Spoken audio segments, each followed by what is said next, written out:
최근에 제가 섬기던 요양원에서 어르신 한 분이 돌아가셨습니다. 그분은 저희 시설에서 10년 넘게 계시던 분이셨지만 저는 그분의 신앙 배경에 대해서는 전혀 알 수가 없었습니다.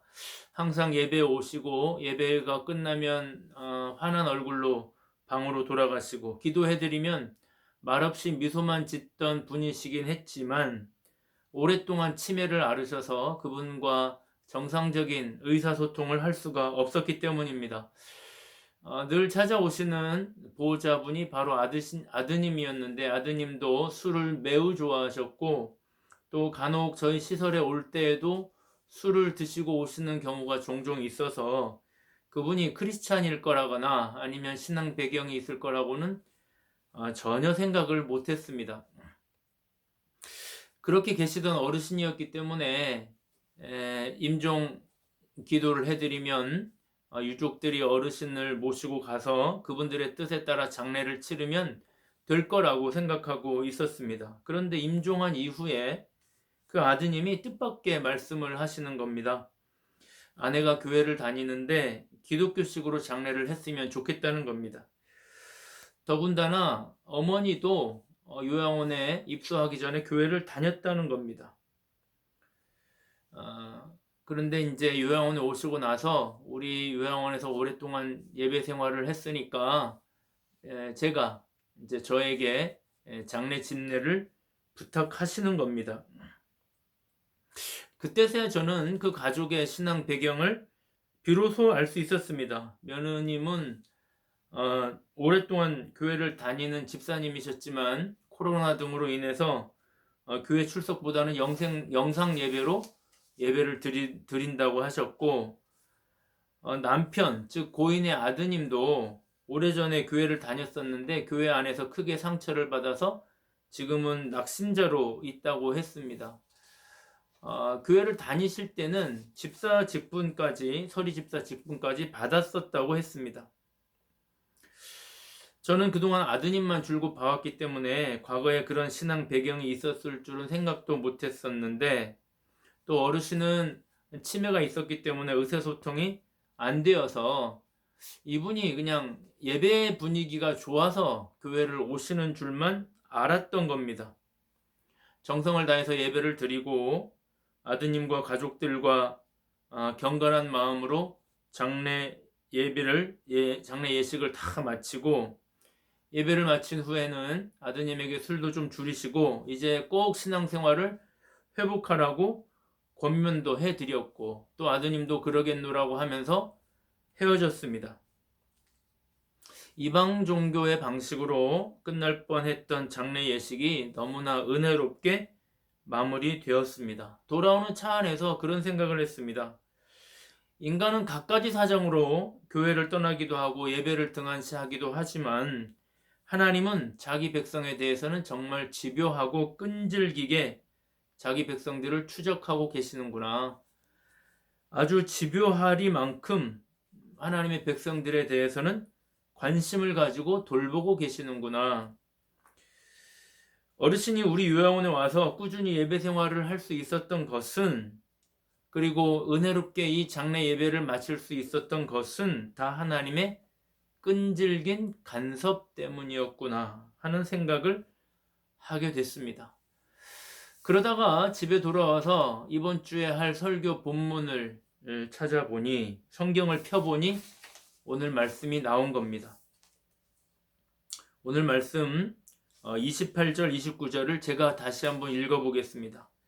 내가 그들에게 영생을 주노니 영원히 멸망하지 아니할 것이요 또 그들을 내 손에서 빼앗을 자가 없느니라. 그들을 주신 내 아버지는 만물보다 크심에 아무도 아버지 손에서 빼앗을 수 없느니라. 이런 말씀입니다. 오늘 말씀의 골자는 예수님은 당신의 사람을 끝까지 지키신다는 것입니다. 누구도 예수님의 손에서 예수님의 사람들을 빼앗을 수 없다는 말씀입니다.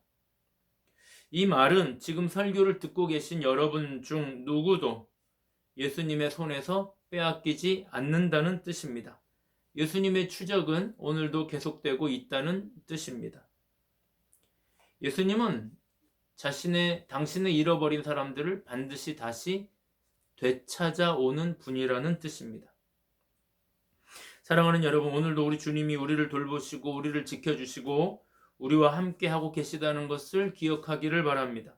우리 주님은 우리가 어떤 형편에 있든지 우리를 기억하시며 우리가 어디로 도망을 가도 새벽 날개치며 저 바다 끝에 거해도, 여러분, 새벽 날개치며 바다 끝에 거한다고 하는 이 다윗의 이 시적 표현은 무슨 말이냐면, 새벽 날개란 말은 그 아침 해가 떠오를 때 바다 끝에 보면 붉게 물드는 그런 장면이 있지 않습니까? 그게 마치 새벽 날개 같다는, 새의 날개 같다는 뜻입니다. 새벽에 새의 날개처럼 쫙 퍼져 있는 저 바다 끝, 그 바다 끝에 우리가 거해도 주님이 우리를 끝내 찾아오신다는 뜻입니다.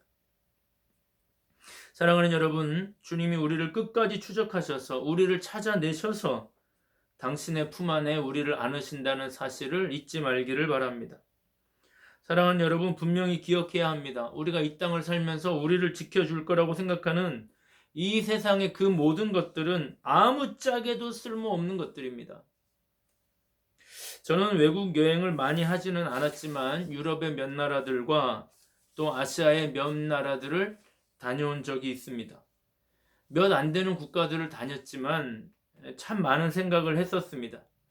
여러분, 유럽 국가의 대부분은 자신들이 자랑하는 궁전과 성벽, 또 그들이 자랑하는 각종 건축물들이 있습니다. 물론 거기에는 교회 건축물들도 있습니다.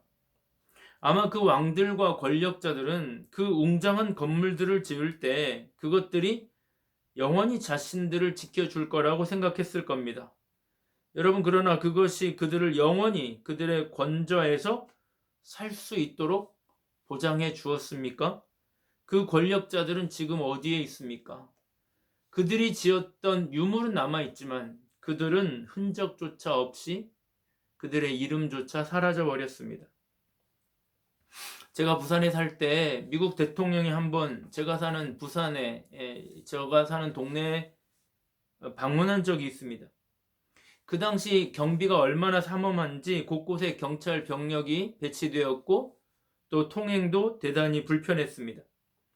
또 당시에 돌았던 소문 중에 하나가 미국 대통령과 똑같이 생긴, 그때 아마 부시였던 것 같은데, 똑같이 생긴 사람 100명을 배우로 수배를 해가지고 쓴다는 소문도 있었습니다. 그래서 우리가 보는 그 부시가 아닐 수도 있다, 그런 얘기가 돌았습니다.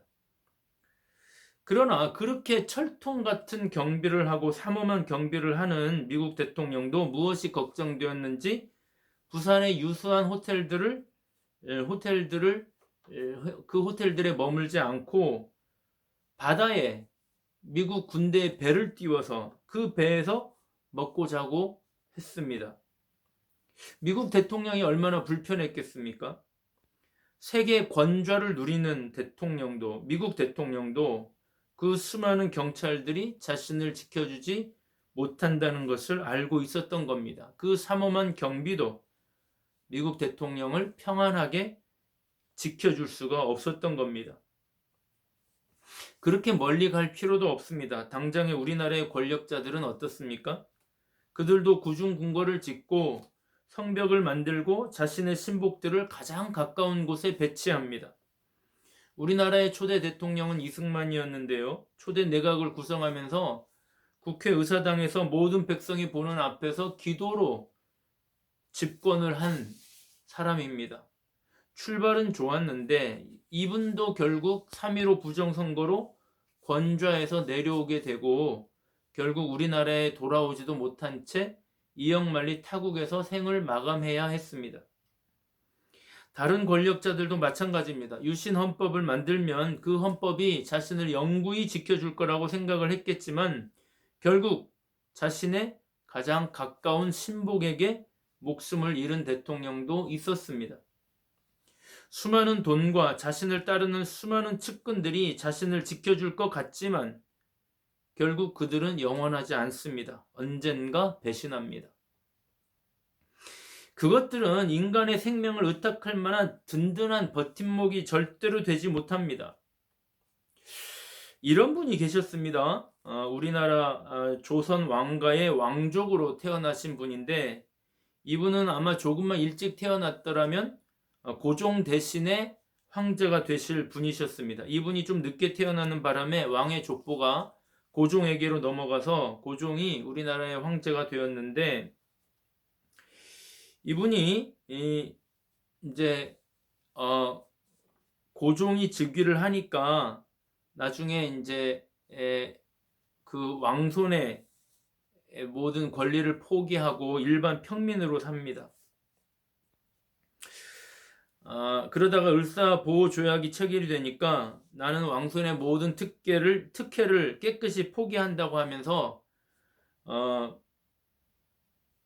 이제 아내에게 땅 문서 몇 개만을 남겨두고 나머지 재산을 정리해서 방랑 생활을 떠납니다. 그래도 한때 왕손이었기 때문에 가진 것이 조금 있었던 것 같은데, 사실 그 재물이라는 것이 얼마나 오래 가겠습니까? 다 소진을 하고 친구 집에서 전전긍긍을 하게 되었습니다.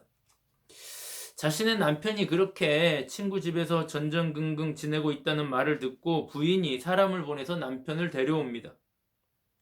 마지못해 부인이 있는 곳으로 옮겨가게 되었는데, 그때 그를 데리고 가던 마부가 마침 그리스도인이었습니다. 지금의 경동 제1교회, 당시에는 영수라는 제도가 있었는데 영수 일을 하던 분이었습니다. 집으로 돌아오는 길에 그 영수가 물었습니다. 나으리는 예수님을 믿으시는지요? 그러니까 예수? 그 서양 종교를 왜 믿지? 예수를 믿으면 영생의 복이 있습니다. 이렇게 대답을 합니다. 그러니까 이 왕손이 묻습니다. 영생이 뭔데? 복 중에 최고의 복이지요.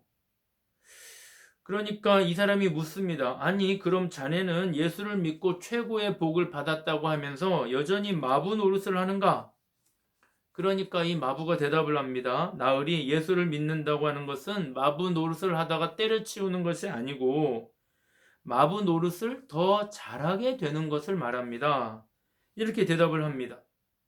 그렇게 마부와 한참을 이야기하다 보니까 그 마부의 인상이 참 좋게 느껴졌습니다. 집에 와보니까 자신의 부인이 승동교회와 담을 하나 사이에 두고 살고 있는 겁니다. 그리고 이미 부인도 승동교회에 열심 있는 교인이 되어 있었습니다. 마침 그때 그 교회에서 부흥회를 하고 있었는데 자기 아내의 권면도 있고 해서 하루만 참석해 보자고 하니 하루만 참석할 요량으로 교회를 가보았습니다. 교회 가보니까 자신을 데리고 와준 그 마부가 교회에 와 있는 겁니다. 당시에는 어느 교회에서 부흥회를 한다고 하면 목포나 광주 이렇게 먼 동네 시골에서도 올라올 때라서 이 영수였던 이 사람이 승동교회 부흥회를 한다기에 참석을 한 겁니다. 여러분, 처음 교회에 갔는데 아는 사람이 있으면 좀 반갑습니다. 그래서 이 사람이 하루만 가보자고 했던 것이 이틀, 사흘, 나흘 참석을 하면서 결국 부흥회 일주일 내내 참석을 합니다. 그리고 그 부흥회에서 큰 은혜를 받게 됩니다. 그때 예수를 믿기로 결심을 하고 결국 세례도 받고 1914년에 그 교회 장로가 됩니다. 4년 후에 1918년에 평양신학교 제11회 졸업생으로 졸업을 하고 목사가 되어서 남대문교회와 승동교회 담임 목사를 하게 됩니다. 승동교회에 계셨던 이재형 목사님의 이야기입니다. 사랑하는 여러분, 왕족으로 태어나면 그 왕족의 피가 자신을 지켜줍니까? 그 피가 뭐가 그렇게 대단한 피라고 왕족의 피가 자신을 지켜주겠습니까? 결국 우리를 영원히 지켜주시는 분은 우리 주 예수 그리스도의 보혈의 피밖에 없습니다. 우리를 영원히 돌보아 주시는 분은 우리 주 예수 그리스도밖에 없습니다. 좀 전에도 돌아가신 저희 시설의 어르신 이야기를 했습니다만 저는 1년에 참 여러 차례, 10차례 이상 장례를 합니다. 우리 어르신들은 물론 우리 직원들의 따뜻한 돌봄 속에서 돌아가시지만 결국 죽음의 순간은 홀로 맞이해야만 합니다. 돌아가시는 순간 그와 함께 해줄 수 있는 사람은 아무도 없습니다. 더구나 천국까지 동행해 줄 수 있는 사람이란 없습니다. 돈이나 재물이나 부동산이나 친구 관계나 우리가 정말 소중하다고 생각해서 애지중지하던 것들은 죽음의 순간에 아무것도 아닌 게 됩니다. 다 무용지물입니다. 사랑하는 여러분, 우리 주님만이 영원합니다. 우리 주님만이 우리의 유일한 동반자가 되십니다. 저는 장례를 하거나 추도 예배를 드릴 때 종종 하는 설교가 하나 있습니다. 바로 나그네, 많이 하는 설교죠. 나그네라고 하는 설교입니다. 여러분, 우리 인생은 다 나그네입니다. 그런데 나그네는 여행객이잖아요. 나그네가 행복한 여행을 하려면 몇 가지 조건이 좋아야 되는데 그 중에 가장 중요한 조건이 뭐냐 하면은 동반자입니다. 동행하는 사람. 여러분, 여행을 하면서 동행하는 사람이 안 좋으면 아무리 좋은 음식을 먹고 아무리 멋있는 경치를 관광을 해도 그 여행처럼 고역인 게 없습니다. 음식도 맛없고 여행도 재미가 없습니다. 그러나 여행길에 아주 좋은 동반자와 여행을 하면은 모든 게 행복합니다. 여러분, 우리 인생길에 가장 좋은 동반자가 누굽니까? 바로 우리 주님입니다. 우리 주님이 우리의 동행이 되십니다. 그분은 우리의 좋은 친구이고 우리 인생 여정의 가장 좋은 안내자이고 때로는 우리의 마음을 가장 잘 헤아려 주시는 우리의 부모와도 같습니다. 이분이 정말 좋은 동행인 이유 중에 하나가 때로는 이분이 우리의 짐을 대신 져 주시기도 한다는 겁니다. 여러분, 우리 인생길에 얼마나 많은 짐이 있습니까? 나이가 들수록 짐이 더 무거워집니다. 여러분도 얼마나 많은 짐을 지고 살아갑니까? 그런데 이분이 우리의 동행이 되는 순간 우리는 송구하고 염치 없게도 우리의 모든 무거운 짐을 그분에게 맡깁니다. 정말 힘든 구간을 보낼 때에는 그분에게 안기기도 합니다. 절망하고 무너질 때 그분은 우리를 끌어안아 주시고 품어 주시고 때로는 우리를 등에 업어서 이 힘든 시간을 보내기도 합니다. 물론 우리가 그 사랑이 너무나 부담스러워서 그 품을 벗어날 때도 있습니다. 그럴 때는 그분은 우리를 절대로 포기하지 않습니다. 끝까지 추적해서 우리를 만나러 옵니다.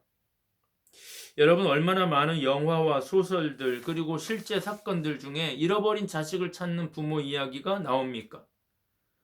부모는 절대로 자식을 포기하지 않습니다.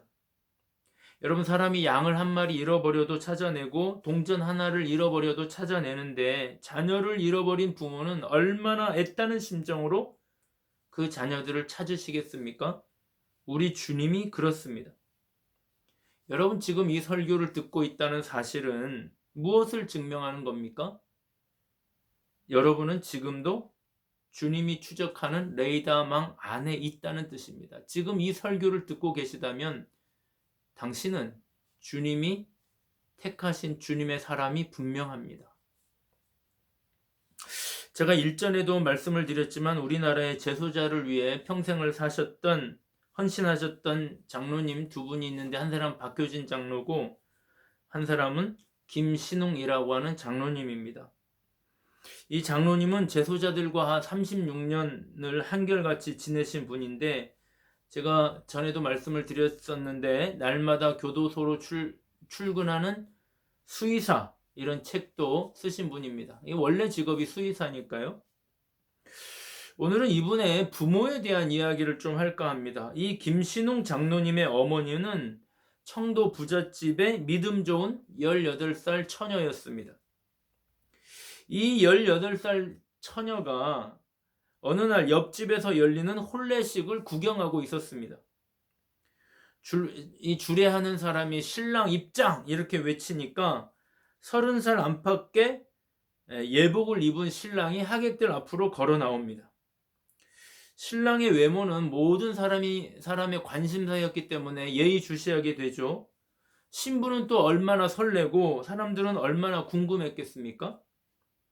그런데 이게 웬일입니까? 씩씩하게 보모도 당당하게 걸어오던 신랑이 갑자기 표정이 일그러지더니 거품을 문 채 꽈당하고 넘어집니다. 신랑이 될 사람은 간질병으로 불리는 뇌전증 환자였습니다. 어디선가 속았다 하는 소리가 들려오고 또 어디선가는 빨리 끌어내 라고 하는 소리, 큰 소리가 들려옵니다. 신랑이 될 뻔한 그 남자는 친구들에 엎혀서 동네 밖으로 쫓겨납니다.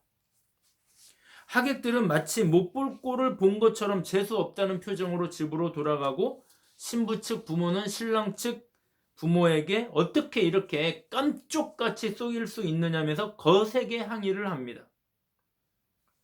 담 너머로 혼례식을 구경하던 이 18살의 처녀는 역시 충격이 컸지만 그 순간 이상하게도 불현듯 이런 결심을 합니다.